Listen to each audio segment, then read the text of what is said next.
I was born in Elsies River, which is a working class neighborhood in the northern parts of Cape Town. When I was about 5, we moved to an adjacent neighborhood called Pieterse, and I spent most of my childhood and adolescent life there.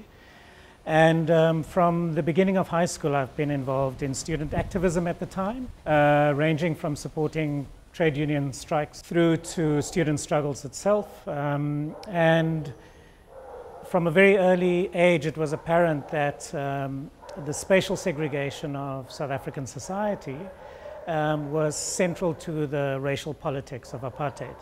And it was clear that if we were going to transform or overcome apartheid, it was really important to reimagine how we live and where we live. What Cape Town and public policy has been struggling with is to understand the deep structural economic crisis of the city and how that manifests spatially. For the majority of black people in the city, their economic prospects are profoundly truncated. If you're young, you're black, and you're growing up in a township in Cape Town, the chance of you accessing the services-dominated economy of Cape Town is really, really minimal. So what that means is that the income that you can anticipate to have is going to be extremely low, and you're going to be forced to remain within your familial home, or maybe build a backyard shack, or or crowd into one room in a council house and so forth. And essentially, you're never going to leave the neighborhood where you were born.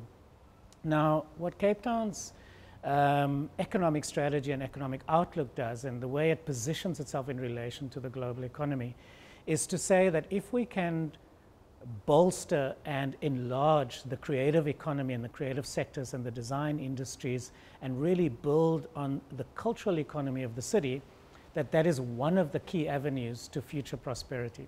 The problem with that scenario is that then speaks into a very, very narrow sliver of the local economy in terms of so-called creatives or the design industries more broadly. And without mechanisms to ensure that you radically broaden the base of that, what that then means is that you've got to put onto the global stage an offering that is consistent with global expectations. And what is that?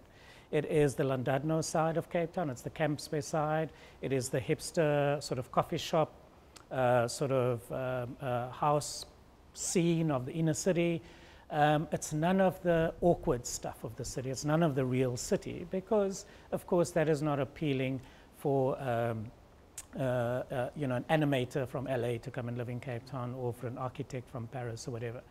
So it is caught in this dilemma that it has appropriated, or it's latched onto a very narrow conception of creativity and of design.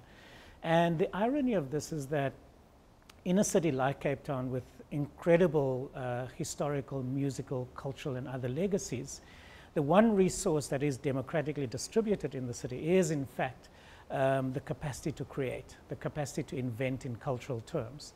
But because none of that fits with a narrow script of what is considered design or what is considered cultural production, that's all missed.